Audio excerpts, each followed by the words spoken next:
Okay. All righty. It is Thursday. It is 6 p.m. Let me start the recording.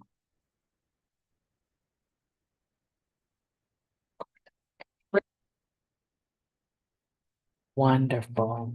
All right. Okay, hold on one second and we're gonna get started.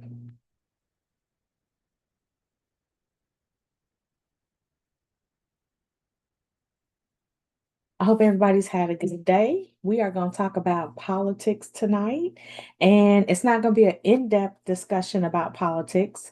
It's just going to be practical tips and information that you can have somewhere you can start, where you can feel involved, somewhere where you can start, where you can have information and kind of know what's going on. Because the political landscape is changing, it's changing every day. Um, just because there's a lot going on in the country. And I just want to give a little context to some of the things that's going on. So, this is by no means an in depth discussion. My bachelor's degree is in political science. I have run a few successful campaigns and been involved. I've been involved and run a few unsuccessful campaigns. So, you learn both ways. But the point is being involved and kind of knowing a little bit of the basics. Today is just the basics. I don't want people rolling their eyes about politics and oh my God and that kind of thing. We're going to talk a little bit about that. We're going to talk a little bit about voting. And then I'm going to tell you guys one of the best kept secrets out there about the legislative inquiry. It's something that you should know about and it could be very helpful. So, I am going to share my screen in 1 second. Hold on, let me see. Because tonight I don't see my Q&A button. Let's see. Okay, share.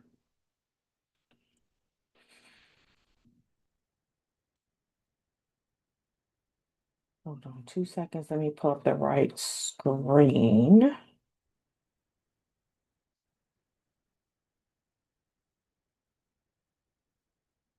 Okay. All right. Hopefully you can see this screen and it says who we are. Okay. So if you see this screen up in the left-hand corner, this is my screen, I'm sharing it. It says rnc.org and it says who we are. This is the official website for the Republican National Party. So what I want to talk about tonight is we're going to talk about the Republican Party, the Democratic Party, the Libertarians, the Progressive Democrats, the Socialist Democrats, and the Communist Party. Those are basic. I don't want to say all, but they're the main parties in this country right now. What I want you to know, what's important, is that if you want to know what these people believe in, who they are, who's leading the party, what do they stand for, what kind of changes are they trying to make in the country, you go to their national website. And right here for the Republicans, this is their website. You see, beginning in 1854, our party's history is filled with stories of brave men and women who gave their life. This is the part you need to know. So you can go to see this part, what we do. They train, they do voting support, they support candidates, they connect people. But this part right here, our platform, learn more about our platform and where we stand. This is where you want to go. So each party has a platform. The platform is basically a statement of their values, it's a statement of their beliefs, and it's a statement of the message that they're trying to communicate to the country. So when you watch the news and you watch Face the Nation and Meet the Press, and or when you just hear them on radio, you see them on social media, if you ever wonder why they say the same thing or why the sound bites sound the same, it's because they're working off the platform. You'll hear Donald Trump sometimes say people are Republican in name only. That's a rhino, Republican in name only. Or you'll hear people say they're not a true Republican, they don't stick to Republican values. So that's what they're talking about is this platform. So every party has one. I'm just showing you right now the Republican platform. And as you can see, it's a 28-page document.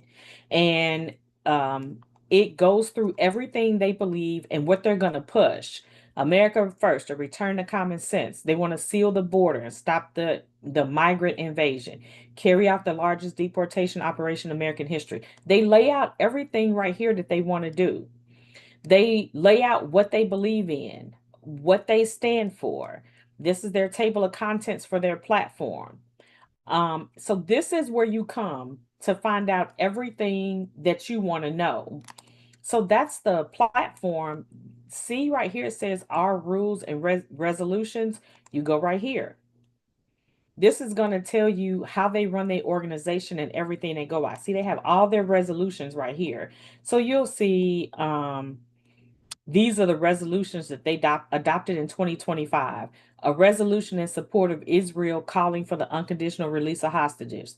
Resolution opposing the unconstitutional efforts to remove President Trump from the ballot. So you can come here and see what resolutions they passed, what things they're calling for in the country, stuff like that. See, this is where their rules are right here, the party platform. Then they have other resources. This is, see this trademark request card. This is if you want to use their trademark on advertising. If you want to post something on the page, you can't just use their trademark. You got to ask permission.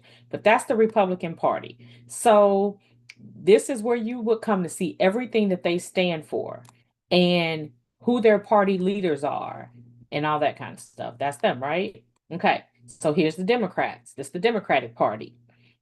And then you can check their site out. Who we are, the Democratic Party. Democrats believe that every American deserves a fair shot at the American dream. We're focused on lowering costs, improving healthcare, creating jobs, ending corruption, and protecting democracy. Now, probably many of the parties would say that they're focused on lowering costs and improving healthcare. Maybe, some parties they wouldn't say that about healthcare. But what I want to say is sometimes it's you want to focus on what they say they believe in, but how is it that they're going to get there? That's where the big differences are. That's how, because a lot of this that I'm talking about tonight too is so you can actually have a chance to see where you fall and what you believe in. Or when you hear candidates talking, you'll be able to hear you like, no, I read the platform. They're really a Republican. That's a Republican concept. That's a libertarian concept. That kind of thing right there. But it'll also maybe help you figure out where you land because some people, honestly, you might think you're a Democrat, but you might actually end up being a libertarian, or you might end up being a progressive Democrat. You may not necessarily know that's how you identify, you just know what you believe. But this is, if you look at these sites, you'll kind of see where your ideas land. Now, I know, and I'm saying you're a this, you're a that. Really, for even for me personally, I just like voting for the person who can do the job. Because one of the messages I want to give tonight is a lot of times with these parties and what they're putting out there, it's really just it's a lot of propaganda, it's a lot of just information. I don't want to say it's meaningless, but they're not sticking to it anyway. Really, what I think, you all have your opinion, we can talk about that. What I think is that you vote for the person who can do the job. But unfortunately in this country, which is really a two-party system, that is technically what they consider this country, Republican and Democrat, a two-party system, when really there's more than two parties in the country, but those are the two that of course, traditionally just take over the ballot. So, but you may see some of your ideas in some of these different parties, and it may make you think, well, what am I really in terms of going to the ballot and what candidate I should support? So, this is really strictly just a talk about politics and not really anything else. Like, where do your politics fall? And that usually helps you determine where you need to vote because a lot of us may live in states with what's called a closed primary. So if you vote Democrat or Republican, whatever party you vote for in the primary, you have to stick with that party in the general election. Now, other states are not like that. You can vote Democrat in the primary and Republican in the general. You have to know in the state that you live in what kind of primaries you have. Do you have an open primary or a closed primary? And so generally too, so that's why you want to know big idea, what kind of ticket do you want to push? Do you want to push the Democrats ticket, the Republican ticket, independent? Because really, a lot of times we're just choosing the lesser of two evils, is what we're doing. Um, but that's just something to consider. So here's the Democratic website, and they have a lot of the same things. And I think, oh, Texas came up right here because my location is on. And usually on my websites, I don't have my location on, but this one must default to that or something. But here it is. So look, access the DNC playbook, our free guide for state parties and coordinated campaigns. So the other thing is, if you want to run for office, just like you as a person, you decide you want to run for office, you can reach out to your local and your state Democratic Party or Republican Party, whatever party you're running under, and they will give you the resources and help you put your campaign together and help you get a ground game going, help you get get out there in terms of campaigning and help you get your message out there. So the other reason, like if you're going to run for something, you want to affiliate yourself with one party or another, is because you'll get a lot of support when you run. Let's see. Oh, the Democrats, what we're fighting for. So this part right here, um, Democrats believe that every American deserves a fair shot at the American dream. And then you can read on about all the other stuff. See, ending corruption, a healthy democracy, safety and security. They have their platform. It looks a little bit different on their site, but this is their site, and you can come here and see what they're about. This is the Libertarian Party. This is actually the third largest party in the United States. There are a lot of people that identify libertarian. And so the Libertarian Party, it says right here, is your path forward to a future in which personal liberty, responsibility, and opportunity are revered and protected. So they're the party of principle because our principles can't be bought, negotiated, or intimidated. What the libertarians often say, they don't have billionaire donors. They believe in keeping government out of everything. Um, so wait, who we are? Meet our oops. Okay, so see who we are. You can come to their leadership and see who's leading the party. What do they do? What's their history? What do they stand for? You can come to this page and see what the libertarians are. See platform, here's that word again. So here's the libertarian platform. The following principles form the bedrock of a free and prosperous nation. Now, what I noticed from looking at all these is they all say they want a free and prosperous nation, except the Communist Party kind of don't say it like that. The Communist Party says something different. But you can look here at their statement of principles. This is the core of what they believe. This right here would be what it means to be libertarian, if you say you're a libertarian.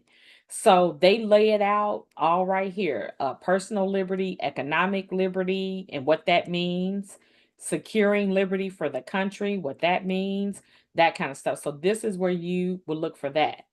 Um, so wait, statement of principles. We, the members of the Libertarian Party, challenge the cult of the omnipotent state and defend the rights of the individual. We hold that all individuals have the right to exercise sole dominion over their own lives and have the right to live in whatever manner they choose, so long as they do not forcibly interfere with equal rights of others.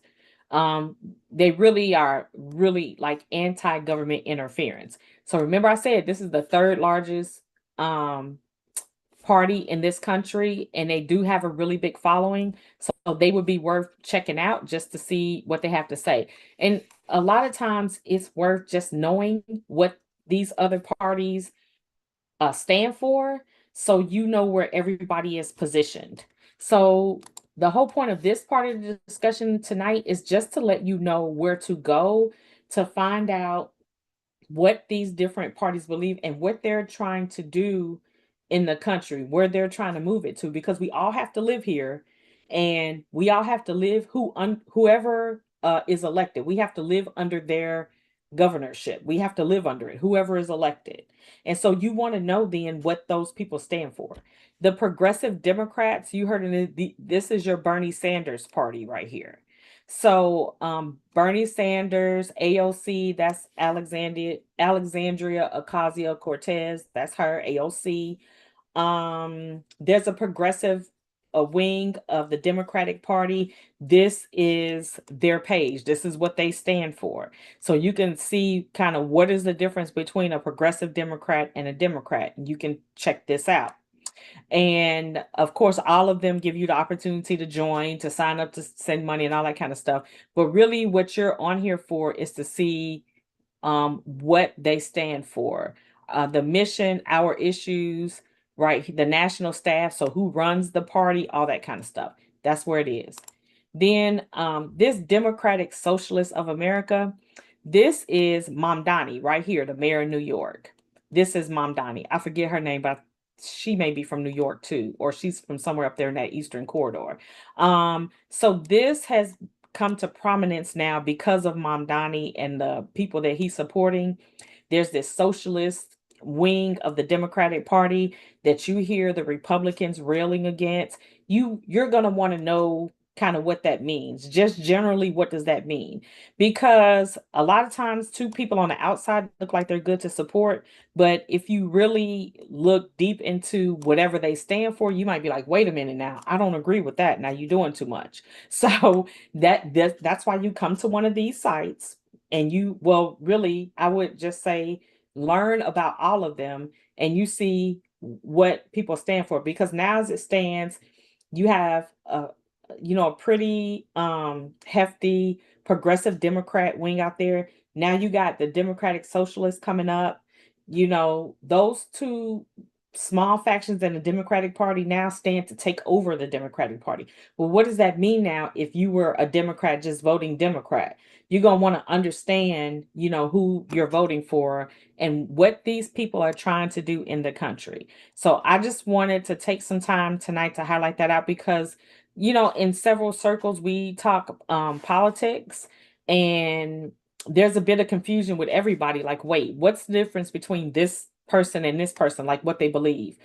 Well, that's a progressive and that's a socialist. Well, what does that mean? All of it is right here. So hang on 1 second. Let's see. I don't want to stop the share. I just want to move this out the way. This page. Oh, almost forgot the Communist Party. How can we forget the Communist Party? There actually is a Communist Party in the USA. Here's their website. The main crux of what you need to know about the Communist Party is they are very much against capitalism. So of course they have other things that they stand for, i.e., that they're against. But the biggest thing is they root or they say that a lot of the problems in America, a lot of the problems that exist and the problems that can be solved are all rooted in capitalism. And if we would change from a capitalist society, this country would be better. And there wouldn't be as many problems, especially problems of a wealth gap, problems with homelessness, problems with, education, how people can't afford to go to the colleges and stuff. A lot of society ills, they say, is rooted in capitalism. And so a change from capitalism would cure that stuff. That's the Communist Party. And this is their website and a lot of what they believe in. And of course, just a lot of their accomplishments and what they've done. Okay, so that's that party.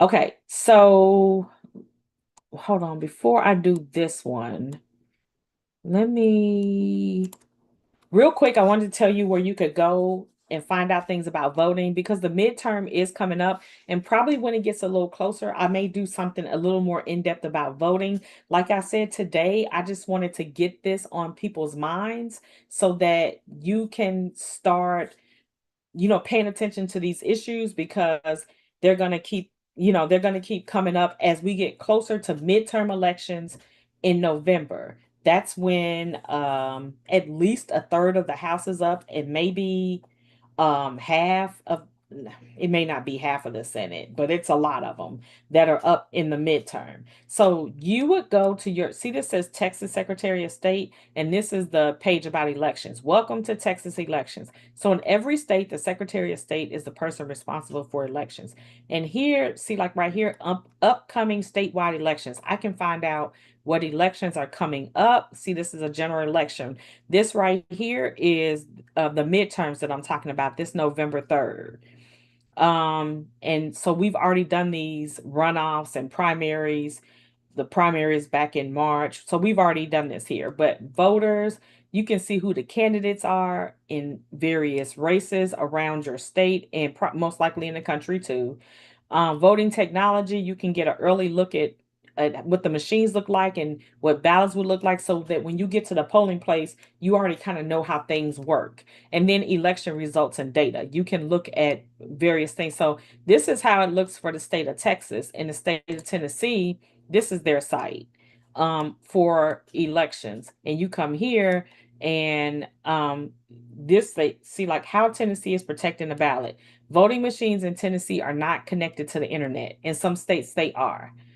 Bipartisan county election commissions must ensure voting machines are publicly tested before every election. I think most places test the machines before every election, but it may not be a requirement or a rule. I think it's just best practice, and that's why they do it. See this, ineligible voters are removed from voter rolls through mandated list maintenance procedures. The devil is in the details right there. What are those procedures? How are you kicking people off of the voter rolls? That's always a big issue, constitutional cases, Supreme Court, all that kind of stuff. But anyway, the point to this is um you come to the Secretary of State. See, this is the Tennessee Secretary of State page. I was just on Texas. You go to Secretary of State and you can find all kinds of information about voting. Where can I vote? Where are the polling places? The registration card. Do I have to have ID in my state? All of those questions are answered at the Secretary of State.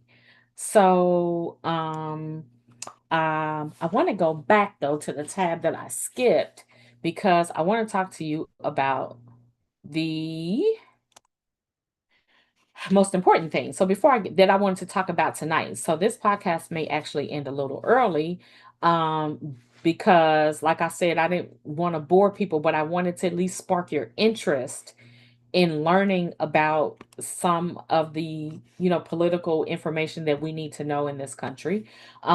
This is the website for Congress. See, it says congress.gov, and then this right here is the House of Representatives. This right here is the Senate. But please note that the House of Representatives has their whole own website, and the Senate has their whole own website. But I came here because it's faster, because the whole Congress is right here on this website. So you can come here and see anything. These are, you see right now, it says not in session, video archive. So you can actually watch them live when they're debating on the floor. These are the bills that are up for the day. They tell you the next time they're going to meet, all the information about how the House operates, what committees are meeting, all that kind of stuff. All that stuff is right here. But over here, see over here, it says contact your member. This is what we're going to focus on. Contact your member, because I want to talk to you about a process called a legislative inquiry.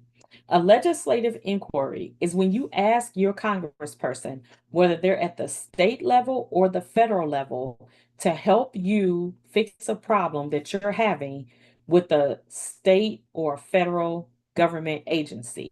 And as we know, those can be a whole bunch of problems. It can range anywhere from the DMV to voter problems to passport delays to any problem that you can imagine that has a government office tied to it. You can ask for help from your congressperson. I'm going to give you a few examples of what I've done to get help. One thing is, we moved to this new house and we have an address. So let's say our address is 123 Main Street. Okay. The street behind us, the houses have this, they're numbered the exact same as the houses on Main Street. So behind us, there's 123 Second Street. So you got 123 Main Street and you got 123 Second Street. They are streets that are right next to each other. We kept getting mail we live at 123 Main. We kept getting mail for 123 Second Street. So, and our mail kept going over to Second Street. So I wasn't getting my mail and they weren't getting their mail. But I was really more concerned with the fact that I wasn't getting my mail. It's like my husband's medicine had gone over there, some of our bank statements had gone over there. We were getting their credit cards and just it was crazy. I had gone to the post office 2 to 3 times to complain. The postmaster would never come out of the office and talk to me. I did talk to the supervisor over my courier, and I kept saying, please fix this, please fix this. I wasn't it wasn't getting fixed. I continued to get not only just mail now for 123 Second Street, but I was getting 125 Second Street and 128 Second Street. And I ended up being the mail lady because I was going around delivering everybody else mail to them and I wasn't getting my mail. So I said, fine. I had been at it for about 3 months asking them to fix it. I contacted my congressman here in Texas, Jake Elzy, and I did a legislative inquiry and I said, hey, I need you to help me with the post office because my mail is going to the wrong place, blah, blah, the same story I just told y'all. And by the time it was all said and done, the postmaster had been replaced. There was a new woman in there. She called me personally, and my mail situation is fixed. That's one thing. Let me tell you a second story. My daughter had an application in at Dallas Housing for over a year for an apartment. So her application had been in for over a year, and then one day they called her and they said, we have an apartment for you. She was like, great. Then like 3 days later they was like, basically they was like, we just playing, we don't have no apartment, we had to give it to somebody else. And it was like, hold on, wait a minute, that's not about to happen. So they were like, oh well, we sorry, we're going to give the apartment to somebody else. So I called Jasmine Crockett's office. Who out there knows Jasmine Crockett? Okay. Because she was the congresswoman in the district where the apartment was that they said my daughter could get. So Jasmine Crockett is federal, but we also called our state senator Royce West. We called both offices. She had that apartment by the end of the week. They fixed it. So the other thing you could do, say you have applied for your passport and you haven't heard anything. It's late, it's past processing, and you can't get any answers. You call your federal, either rep or your federal senator. They will, let me tell you how it works. This is how legislative inquiry works. And I'm going to show you how to do one. I'm just telling you first the things you can do with it. So what happens is you'll fill this form out that I'm going to show you how to do on the congressman website. You're going to tell them what the problem is. They're going to contact the agency and say, uh, I represent constituent XYZ, and she has written me and said this is her problem. Please investigate and get back to me and give me an answer. Now I'm saying it nice, get back to me and give me an answer. But when a U.S. senator sends an inquiry at an agency, let me tell you from personal experience, having been an attorney at several agencies, whatever you're working on stops and you answer that senator's question. So that effectively moves you all the way to the front of the line. And so the people at the agency, they're accountable now to that congressman and they have to give them an answer. And so every time your problem is going to be fixed, I guarantee it. So I had that a lot when I was a litigation director. When I worked at TennCare in the state of Tennessee, we get those legislative inquiries. 9 times out of 10, people ended up with Medicaid out of that. Now, look, most of the time, you have to have like a viable, real reason. Now, sometimes with TennCare, them people really wasn't eligible, but we just gave it to them because this congressman is on it. He want to answer by the end of the day. Okay. And so, but I'm telling you, 9 times you gotta be correct in what you're saying. Like when I was complaining about my mail, that's a valid issue. When I was complaining about the situation with my daughter's apartment, that was a valid issue. You gotta have a valid issue.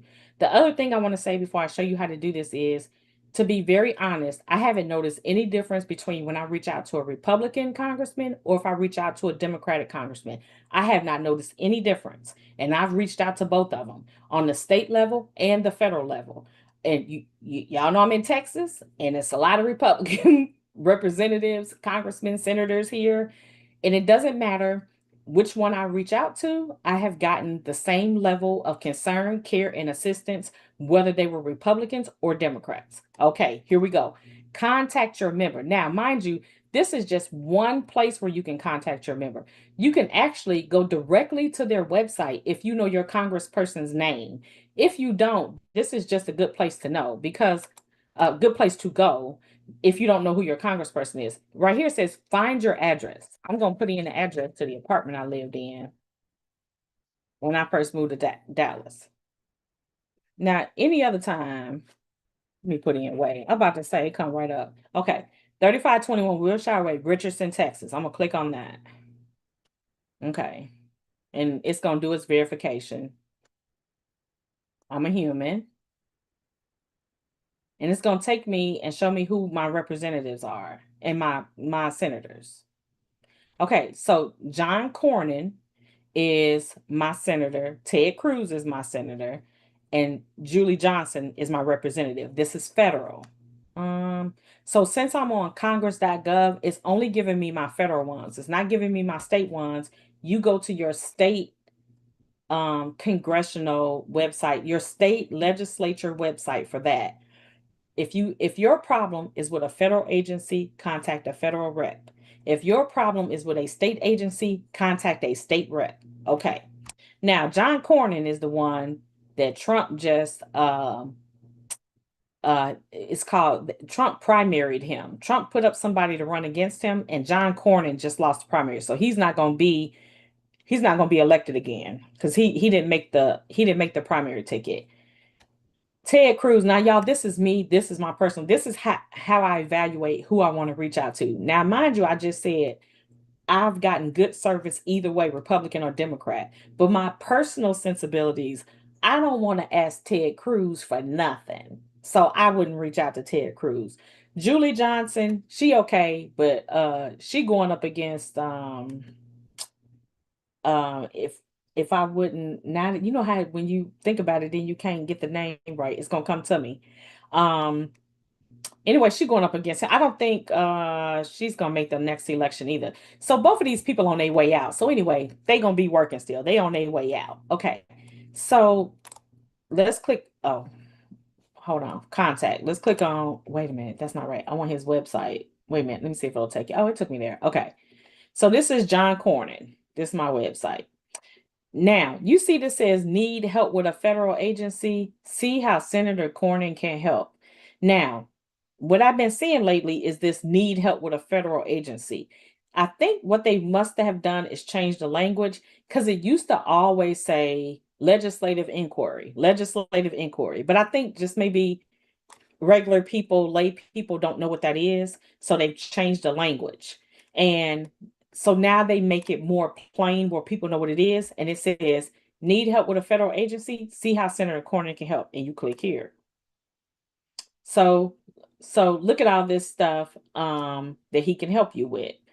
Visas and immigration, travel and passport, home ownership and foreclosure, IRS and taxes, federal student loans. If you have any of these kind of problems, he can help. So let's say,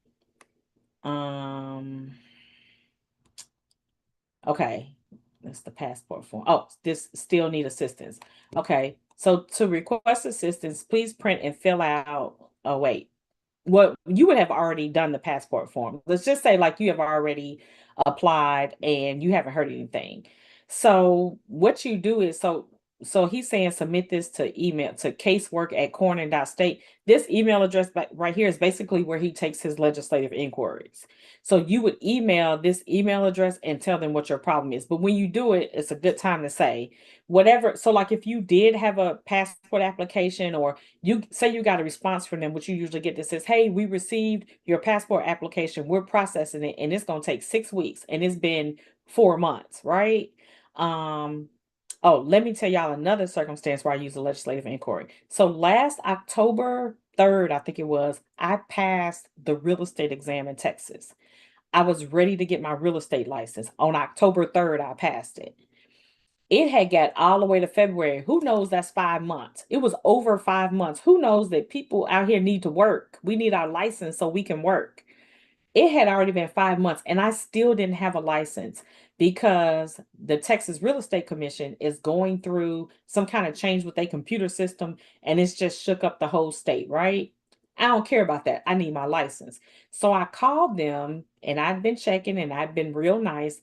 But so the last time I called, I was getting ready to go down to Austin and show up in person. Like, I need my license. So I talked to the girl on the phone, and I was like, hey, I passed way back in October, and I feel like I've been very patient because that was 5 months ago, but I really need my real estate license so I can start working. And so she looked it up and she was like, oh, yeah, you have everything in and everything is here. Well, I'll put you in the work queue so that my lead can look at it and get it approved. And I was like, well, how long will that take? And she, well, I really don't have an idea how long that'll take, but you have everything and I'm going to put you in the queue. And I was like, well, that answer is not really acceptable because as I started this conversation out by saying, I feel like I've been patient. So I was like, I said, actually, I was on my way down there to see if she can get it. She's like, well, you can come down here if you want to, but that's not gonna make it go any faster. So y'all, it was like 10:30 in the morning. She said, you can come down here if you want to, but that's not gonna make it go any faster. Most of y'all on here know me. So how many of y'all know that didn't go over well at all? So I said, okay. So I said, well, do me a favor and why don't you tell your lead this? I said, tell him if I don't have my license by this time tomorrow, I'm filing a legislative inquiry. And she said, okay, that's what she said. She said it like, okay. When I tell y'all the next day by 11 o'clock that license showed up, that real estate license showed up, y'all. Okay. So, but what you do is when you're filing you click on their email address. So this is John Cornyn, but let's go back and look at how you do it for Um, wait, was it over here? Hold on, y'all. Oh, wait, yeah, let me go back here. Okay, Julie Johnson. Okay, so this is Julie Johnson's website. And hold on, I saw hers. Let's see, real quick while we're here, and this brought it to my mind. You see this says commendations and greetings and flags right here. You can actually ask your congressman, you can write them a letter and say something like, Um, my husband just retired. Like, my husband. My husband just retired from State Farm. He didn't, but he will soon. He just retired from State Farm after a 30-year career, and I'm proud of him. And I would like you to fly a flag for him above the Capitol or something like that. Or you can request a flag that's already been flown above the Capitol for a specific reason or person, to celebrate something, and they'll send you a flag. You can also ask them to recognize somebody in your community and your family or whatever. You can send those requests to them as well. But you see this help with a federal agency right here. This is what her website says, help with a federal agency. So they're all gonna word it a little bit differently. You might still see the words legislative inquiry somewhere. Just you might see it, so I'm telling it to you just in case. That's what they all used to say, but it looks like now they've moved to help with a federal agency, or are you having a problem with a federal agency? So that's what you're looking for. Anybody that's looking at any other representative, the pages are going to be worded pretty much similar. So look, see, this says submit your casework request here. Remember, Senator Cornyn's office called it casework as well. So they tell you if you can't get an answer from a federal agency in a timely manner, if you feel you've been treated unfairly, our office may be able to resolve your problem.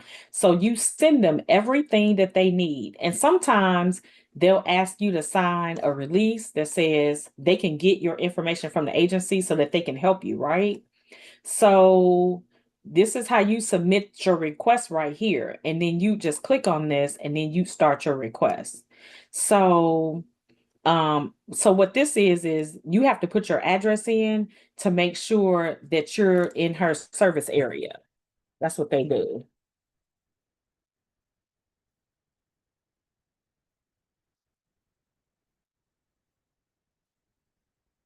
Okay. All right. So we put in our address and the system determined we're in her service area. We're one of her constituents. We're one of the voters that she is obligated to represent, whether we voted for her or not. This is her page. So then you put the agency involved. Is it Centers for Medicare and Medicaid? Is it the IRS? Is it the Department of Health? Is it Department of Defense? Are you in the Army and got a complaint? Or are you a spouse of someone in the Army and got a complaint? So here are all, look, United States Postal Service. Look at that, child. So anyway, you just fill this form out, explain what the problem is, attach the documents that support what you're saying, and then someone should reach out to you in like 24 hours.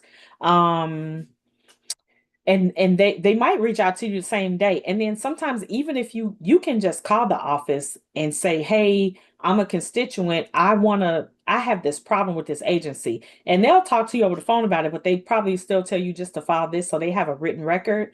But you can actually call the office too as well and speak to somebody, but they're very responsive. They get back to you very quickly. In my experience, look, all of the times that I have filed a legislative inquiry to get these state agencies and these federal agencies together, you don't have to just sit by and wait. You can file a legislative inquiry. I changed my business name and I needed the EIN number to match. So I needed to change the business name on the EIN number. And so I wrote to the IRS and did the process because actually in 2026, you have to write to the IRS if you want the name on your EIN changed. There's no online form. You can't call, you can't do it. You have to actually handwrite them a letter. That's the rule. It's on their website. It had been 5 months. I got nothing. That's another reason to file a legislative inquiry. It doesn't take 5 months to update the record right here, IRS. So you just pick the agency involved and put your all the related information in, upload the documents if there are any that's relevant that would help them understand your issue, and then you submit it after you go through the entire process. But that's one of the best kept secrets. I hope the examples that I gave you all um are helpful to help maybe there's a situation that you're in with an agency, you can't get a response, people are not calling you back. Um, the whole thing is just not going right. You can't get help from your representative. That is actually their job, okay? It's their job to help the constituents in their districts, and that's what they do. And to the extent they're working for votes and every vote counts and all that kind of stuff, like I said, I mean, when I call Jake Elsie's office, no one says, are you a Republican? Okay, we'll help you. Are you a Democrat? No, we're not going to help you. It's never anything like that. It's always been a really good experience, no matter who the representative is. So, let me see. I don't think I had anything else on this edition of the podcast. So maybe I can stop my share for a second. Um, Hang on one second. Me look at Q&A. Hi, Alicia King, that's on here. I am so excited to see you, and I'm glad you are here. Okay, let's see. Gloria Mitchell. Basically, there's two-party political system in the U.S. who shamelessly pander to their base. Agreed. I do appreciate this general information. Thank you so much for this very valuable information. I hope, like I said, I did start this out by saying it is very general because I got a political science degree and we can have a whole discussion on politics. I love politics, but more important than that, I love for people to have just a basic understanding of how really it sounds cliche when they say it, but it's true. Your vote counts, or they wouldn't be trying to take it from you. Your vote actually does count, or they wouldn't do all that they doing to gerrymander these districts and everything. But before, I don't even want to say before, because we should always vote, but as part of voting, we should at least have some information and be educated on like what these different things are. And tonight we just did a very broad brush of let's just learn what the parties are and what they stand for and where we can get voter information and that we actually should get out and vote. Maybe we want to run for office and we can get on the Secretary of State site or we can call actually the party in our county and in our state where we want to run and we can get some help. with our campaign. We can get some help with getting elected to some of these offices that need somebody with common sense in there. So, yes, let's see if we have anyone, Angela Scott. This helps a lot. Thank you for sharing your experiences. Oh, yes. Okay, great. I always hope that, some of my everyday experiences help people kind of to understand their options and understand what's available and what they can do. Because a lot of times people contact me as an attorney and they're like, this is my problem, this is my issue. And I'm like, just file a legislative inquiry. I say it like that, like it's really basic and easy, but it turns out a lot of times that I mean, people just don't know that. And so I'm just like, just file a legislative inquiry, but they didn't know that. And so I'm happy to explain it tonight, so that, everybody knows kind of it's an option and where you can do that. And a lot of times too, people be like, Nashawn, how you get that done? Like, you're good again. How you get that done? I'm like, I didn't necessarily do it. I called the congressman to do it. Like I called them to get it done because they got more clout than I got. I just know the resource to go to get it done. So sometimes people call me as an attorney and they need stuff done, and you don't necessarily need an attorney to do it. You could do a legislative inquiry, or in one of my other podcasts, I covered an attorney general's complaint. You can file an attorney general complaint and you can get help that way. And that's a free process.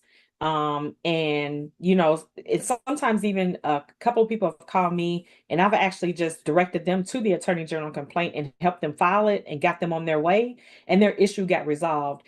And so a lot of times you don't need a lawyer or to incur the expense of an attorney or anything like that. You just is my lipstick one? You just that's on the recording, y'all. Yeah, you just avail yourself of these processes from the government that you are paying for as taxpayers, and that as voting Americans, like I said, these are your representatives, and this is actually their job. And anybody who knows me know I'm all about making people do their job, because on my job, I get to do my job, so they should have to do theirs. So, let's see. I'm gonna look at my screen, y'all, and make sure that I don't have anything else, and then see if there's any more questions. So, Alicia King, would this be applicable in trying to get a grant for new business that is taking forever or being denied? Well, it depends. If the grant is a government grant, if the grant is coming from a government agency, then yes, you can say, so if you apply for the grant and the deadline for a decision has passed.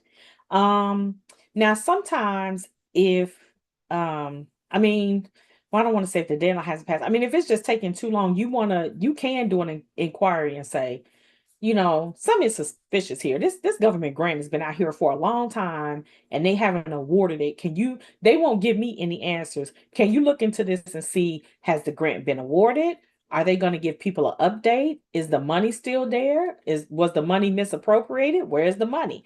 You can always ask where the money is. So it would, if it's a government grant, state or federal, even if it's city, if it's a municipality, if it's the city, do the same thing, just ask your city councilman. But if it's, of course, a private grant, if it's anything private with a private company, a legislative inquiry won't work. You'll have to, there may be something that will work on like the private side equivalent of that, but it's not a legislative inquiry. So it just depends on what kind of grant it is. Let's see. If there's any.